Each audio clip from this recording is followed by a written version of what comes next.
How do? Welcome back to the channel, people. KG is back. Day after the game against Leicester City, where we drew 1-1, where we really needed 3 points. But hey, we'll take the point because when we look back in hindsight, maybe Leicester should have won it, but also we should have won it too. And I'll explain in a bit. Before I go on, please like the video, subscribe if you're not subscribed, and drop your comments in. Wonderful interaction on last night's video. A lot of people very passionate about certain things that we're mentioning, Gnonto, Gracia, and everything else in between. So shout out to everyone for the interaction. Love to see it. Yeah, listen, afternoon to everyone, evening, morning, wherever you are in the world. Um, let's have a look. Let me see. Where shall I start with this? Where shall I start? I've got McKennie as the headline, but I'm going to do that in just a bit. I just want to just do a couple follow-up things from the Leicester game. Like I just said there, I don't know, man. I feel like we was lucky to get away with a draw in the end when with the way that Leicester were piling on us. And somebody in the comments yesterday said about the last 20 minutes, they were pretty much on us for all the second half. From when they came out, it was all them, and then our changes helped them even further. Their changes went in their way. And overall, if you look at it overall, I think Leicester will feel unlucky that they didn't walk away with 3 points. But and this is why I've put Bamford's thing in there, because I've looked around. Obviously, everyone's given their commentary on the Bamford miss. Somebody even tagged me in a video where they did it from behind the goal in the crowd. Oh my lord, it looks even worse from that angle. I advise you not to look at it, okay? But the ripple effect, I feel like there's going to be a ripple effect of that miss, because I've already read a couple columns, one from Nottingham, one from Liverpool, both saying that will this miss weigh heavily on Leeds? Can we take advantage? Can our teams take advantage of Leeds United's position of just not being able to win a game? And you do realize, and you do think about that, because I was thinking that myself. I'm thinking, if he puts that away after all of Leicester have done in all their gameplay, then they're going away thinking we've done all this to a fairly poor Leeds team in the second half, and said, oh man, now they're on 32 points. We've got to beat Everton. We've got to get something. But now they'll probably say, all right, we'll take the point, go again against Everton. And they're not feeling as doubtful in their own abilities. Teams below us are still probably thinking, even though they haven't caught us yet, by the way, there's still teams below us. Let's make that clear. They're still thinking we can drag those down. And once we've dragged them down, they're probably going to stay there because they look bereft of confidence most of the time. You just wonder, don't you? Now, again, this is not all about Bamford, okay? I'm not going to put this all on Bamford, but those are the instances where your striker has to come through for you. Last minute of the game, score the goal. And people talk about offside or not. He didn't even give us a chance to see if it was offside, but I believe they made a picture and we've already seen that it would have been onside. But at least put it in the net and let us find out. One of them. Let us find out. But it's those moments that are just so huge. And it just really, I mean, that it just summed up Bamford that game, didn't it? It was, good touches to keep us up the pitch at times, win us free kicks, couldn't run. I still can't believe how slow this guy runs. It's actually painful for me to watch. And then just not clinical. Story of Bamford's Leeds United career, really and truly, isn't it? Yeah, I know, Carl. It was confirmed way onside. Yeah, yeah. Jed saying Vardy would have missed it. Jed, a half decent striker, wouldn't have missed it. And I get it. It's on his right. He's not comfortable on his right, but he could have taken a touch. He was on his own. Like, he was on his own. There's no excuse for that miss yesterday. No excuses. I don't want to hear excuses for it. He gets enough excuses from this fan base as it is. No excuses. That should have been in. His expression tells you as well. He knows he should have done better. Even his nonchalant expressions that he usually does, even he knew that was a terrible miss, and all his teammates around him holding their hands on the head. Melier couldn't believe it. Katrina saying he's missed loads of sitters since he's been with us. Yeah. And that's why I always make it clear when I talk about Aronson that he should have better numbers this year, but it's because he's been passing to that guy. But what happens is, as the season moves on, people forget all those big chances he missed earlier this year. They act like he's been injured all season. He hasn't. He's been playing. He was up there for the most big chances missed at one point. Got to be better. I mean, that goes without saying, doesn't it? But you just wonder, will there be a ripple effect from that? Will it dent our confidence? Will it make us go into the Bournemouth game and think, man, if we get a 1-goal lead, are we going to be able to protect it? Can we get a second? You know what I mean? Renee is saying here, hey there, KG. Nice to see you this morning. Hey, watching from Texas, USA. I just cannot get over Bamford. It was a you had one job moment. I don't forgive him. It's just embarrassing. Yeah, it's everyone here saying Gnonto scores that. Everyone, I think all of you guys would have scored that. I think all of you guys would have scored that. Um,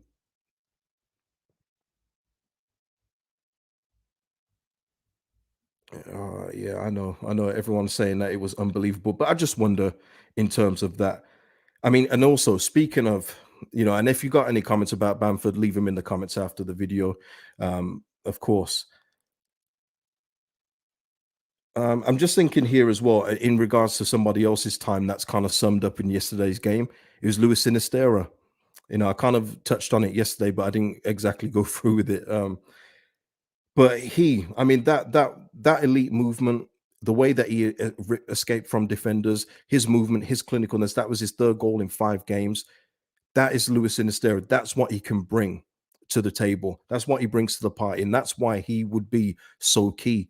But he went off injured. Now, yeah, he got tackled by Soyuncu, so it was a impact injury this time, not like him just kicking the ball and going off injured. So we have to wait and see how bad this one is. But with Sinisterra, and this is why I said in my top 5 disappointments, he's on that list because I truly believe. And listen, it's all ifs and buts, isn't it? We don't know. We don't know.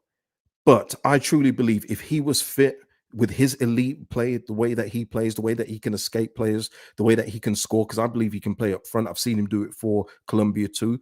I do believe we'd have more points on the board. And it's those kind of margins that we've missed from him. And it's just like anytime he goes down, like, oh no. Because every time he goes down, it looks like something's popped, doesn't it? It looks like something's popped. And yeah, Heel Moxley, beautiful cross from Mr. Hot and Cold. Yeah.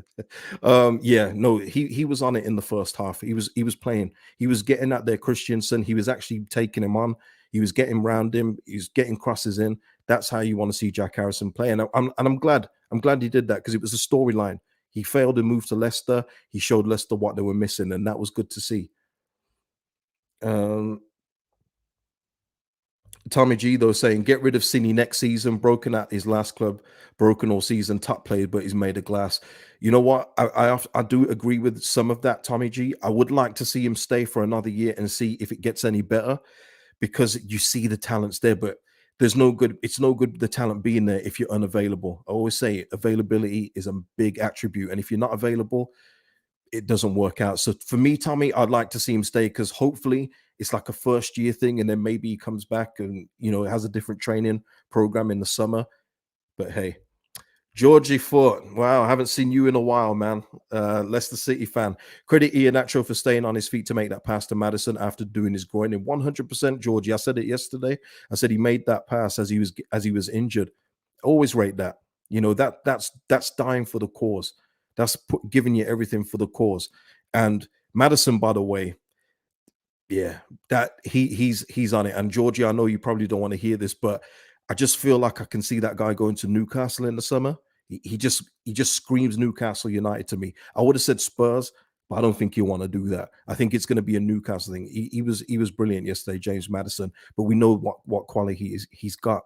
He was brilliant. But yeah, Iheanacho, I've said about Iheanacho before. Yeah, he misses a few, but man, he will get you goals. I don't think Iheanacho misses that one from Bamford. But yeah, shout out to you, Georgie. Um, hey man, people still going on about Bamford. Georgie carrying on though, saying it's what frustrates me with Madison. He'd rather go down than make that killer pass. Yeah, but I think it's more of a case of him winning a free kick because he's good at them. He is pretty good at winning free kicks, and maybe he's trying to get in that Grealish realm of being one of the most foul players. Add a little equity to his stock. But yeah, he could stay on his feet a bit more. But he's still a fantastic player, man.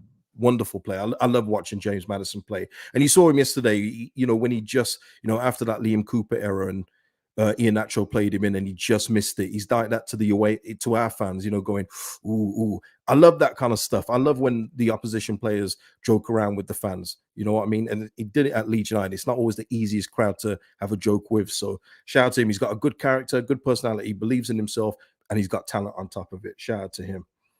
Um, Mark here is saying, do you think that the last two managers have taken the confidence out of the team or individual players? Well, this one here is definitely taking the confidence out of some of our players, that's for sure. Um, you're always going to get some players that will not be confident with certain managers, especially when they're not playing, by the way, and that's a big thing. But the other one was a motivator, but it's just that his credits run out. The team weren't listening anymore. That's why I keep saying common denominator are these players. Are these players? Sorry, you cannot miss that chance. I know. Listen, Rodrigo missed one earlier in the game, didn't he? He didn't capitalize on Samare's error. Couldn't take it on his right. Took another touch, and chance was gone. But that is your dying embers. That is putting the dagger in Leicester. Thanks for all you did in the second half, but you're going away with no points. See you later. But now, couldn't do it. And yeah, Carl Marsh at least had Rodrigo on fire. That's facts. That's fact. Rodrigo was good yesterday, just not in the striking sense, but he was giving his all. Like he was giving everything. The passion was there. He was making tackles from the front. He was helping out the midfield as well in the first half when there was a huge ocean of space in the middle. So shout out to Rodrigo, man. Um, Ian, and a lot of people have said this, Ian, and if you agree, disagree, let us know. But that miss will come back to haunt us. But there's been loads, Ian. There's been loads throughout the season where if he could just finish or run and get on the end of the ball, we'd be in a much better position. But this guy isn't it. This guy isn't it. And I'll never forgive everybody who left me comments saying you cannot sell Bamford after he scored 17 goals. You don't know what you're talking about. I'll never forgive you guys. All right. I'll never forgive you. But I hope you're all okay if you've come back. All right. Quinn's dude is saying, yeah, Rodrigo does care. He is Leeds. Yeah, Rodrigo does care. I mean, you know what, Quinn's dude? Even if he's not Leeds, who cares? Is Iheanacho Leicester? Who cares? The fact is, Iheanacho made that play when he could have gone down holding his groin, but he carried on for the good of the team. Rodrigo was doing that yesterday. He was on the borderline. I thought he might have got a red card yesterday, but he was borderline. But he was brilliant, wasn't he? Showed the fight, showed everything that we didn't see in that Fulham game. Um, Yeah, but yeah, I'm gonna try not to go too long on this one, people. I'm gonna try and do a time limit on this one. And if you're watching now and it's like an hour plus in, forget I just said this. All right, forget I said this. Uh, but yeah, and just finishing up on the Leicester game. We set up yesterday, and this goes on Gracia. We set up in the second half like we were playing Manchester City away from home. This guy had me fooled. He almost had me fooled in the first half. One of those. He almost had me fooled. In the first few games, we obviously had, quite mixed fixtures. We had Brighton at home, we had Arsenal away, Wolves, Forest. And I thought, okay, all right, this guy's giving me different tactics for these games. But since then, he's been doing the same tactic. It's been sit off. Don't engage with players if you don't have to, or even if there's an opportunity. There were so many opportunities, by the way, yesterday where we could have engaged with the players, but you could see the instruction is to stand off. I mean, what are you going to do with that? Yeah, Ian. Yeah, we have been hoodwinked, bamboozled. You know it, Ian. You know it. He had me thinking he had different tactical plans. What happened to the two up front thing? He's known for two up front. He played two up front with Watford. I remember he played Deeney and Gray together. We're not getting two up front because even with Bamford and Rodrigo both playing, Rodrigo was behind. I just, yeah. I mean, Wooksy here saying Gracia never fooled me. We beat who we should have beaten, lost who we shouldn't have. In that case, then we should have lost to Brighton because Brighton really and truly should have won that game if we're being real. But I know what you're trying to say. But that's why I maintained, and when everyone was like, if he keeps us up, we should keep him. I was like, no, no, no, no. Let's see how he goes to the end of the season. Let's see how he gets on against bigger teams. Because I, I I don't know how long the Leeds United fan base anyway will take this kind of style of play. I don't know. It's never worked before. When we had McDermott, Warnock, I know this is championship, but when we was playing kickball, long ball, and just ugly football, the fans didn't want it. So I just don't know if it was ever going to work in the long term. Deshaun here, like you said, he's playing against us. It feels like it, man. It feels like it. It feels like it, man. Paul here saying, no, God, no, don't want him past the summer, even if we stay up. I don't want him here today. I was hoping to wake up to a bit of breaking news. I know a lot of you were saying that yesterday in the chat as well. Shout out to everyone, man. It was, in light of the circumstances, it was excellent chat last night. But yeah, he's still here, and I guess he will be here for the Bournemouth game. Um, and yeah, just on Nanto, I don't want to go over Nanto again too much because I've given my thoughts on this, but because a lot of people picked up on the whole thing I said yesterday in regards to is it a contractual thing, a transfer, fee thing? I was only saying that because I'm trying to make sense of why Willy's not playing. And I don't think it is that, because it doesn't make sense, because going down obviously would cost you more than whatever it would be to pay the Swiss team that we owe money to if he makes whatever appearance or whatever it is, or even if he's going to get an increase in contract because he's hit certain markers, whether it's goals, assists, or whatever it is. So those kind of things don't really make sense in the short term when the long term is in jeopardy.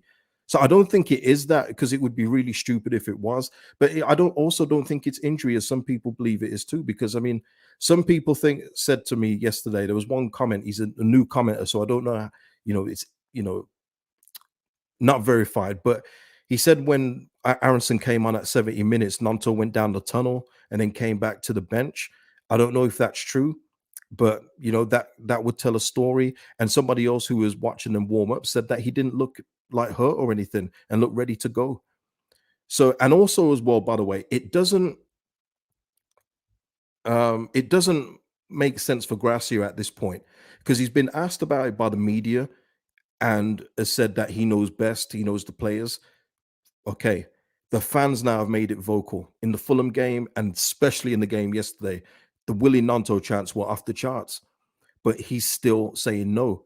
So it doesn't make any sense for Javi Gracia to not play this guy, because it's cutting off his nose to spite his face. But I feel like at this point, is he being stubborn now in saying I know best? Because he's tripled down on that. People, that's another thing that makes me believe he's not injured. He's tripled down on the whole I know best. I picked the best team possible. The whole thing. You only want Willy on because he's not playing. He's tripled down on that now. He said it 3 times, basically, in different words. So if he wants to get rid of the headache, he wouldn't even have him on the bench. It wouldn't make sense. I'd rather him just say he's not playing for the rest of the season. We're shutting him down. So at this point, we have to say it's a decision by Gracia, because we don't know anything else, and you can only go by what you're seeing. Um,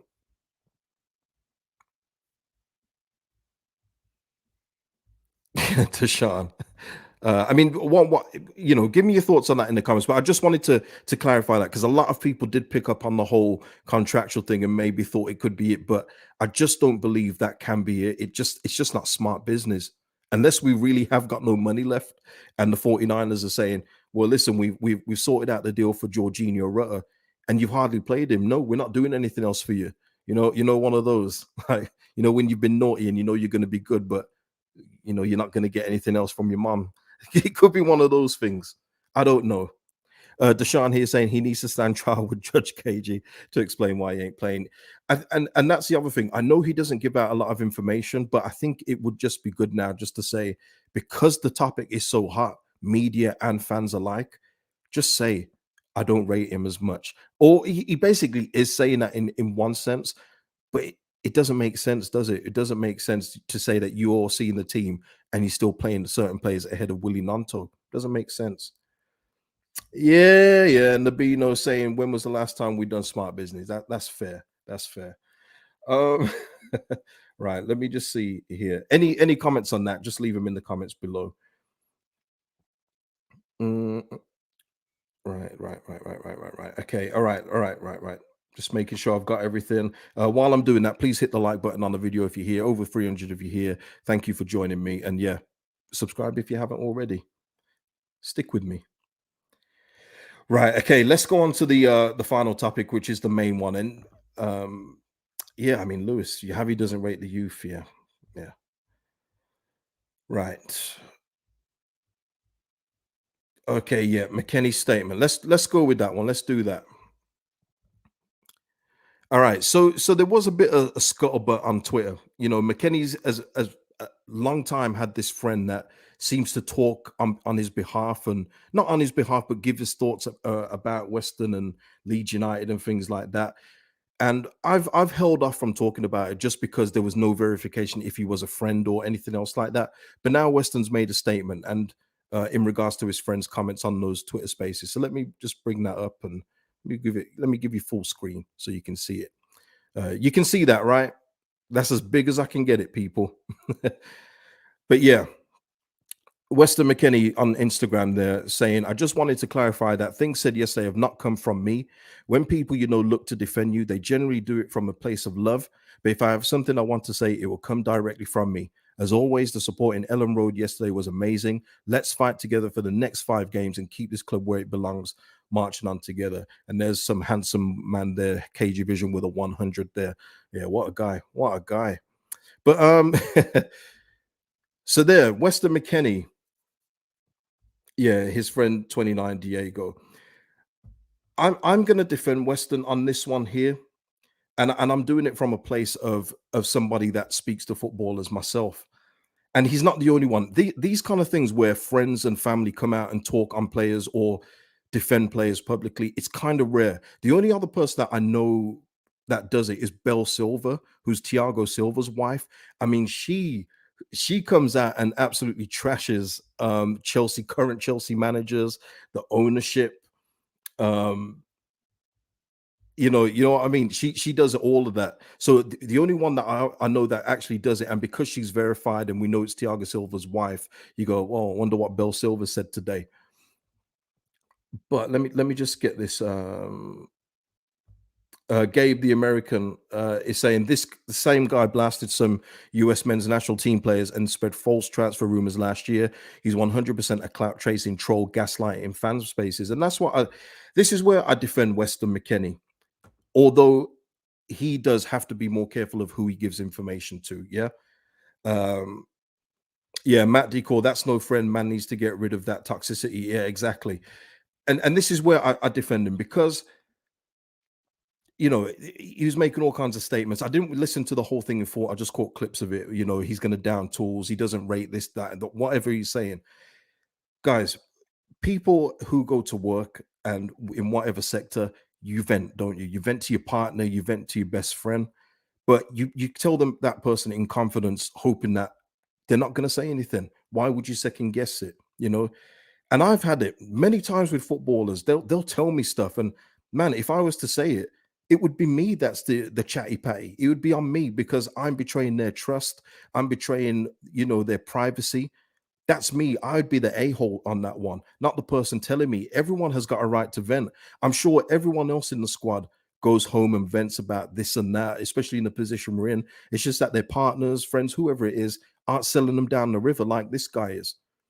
And that's the unfortunate thing for him. Um, and listen, if Weston had said that moving to Leeds was a mistake and the player quality isn't as good, well, I mean, yeah, he's right though, isn't he?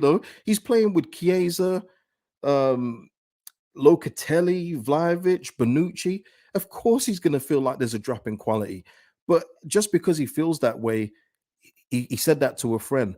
It's like when I come on here and I tell you stuff that about from footballers, yeah, I will make sure that it's a general comment and I won't mention the player's name, or I'll double check with them just to say, is it okay? You don't mind if I just put this out because it will be on my YouTube channel. Much like the perspective I got for the whole Jesse Marsh and Patrick Bamford thing, where Patrick Bamford was fit to play, declared by Jesse, and then Jesse said we need to speak to him and his agent when we was fighting relegation. And I thought that don't sound right, and I got some comments from a player and said that yeah, that's not really correct. It's one of those things where it could be a club contract thing, or the player just doesn't want to get injured just in case we go down and he wants to stay in the Prem.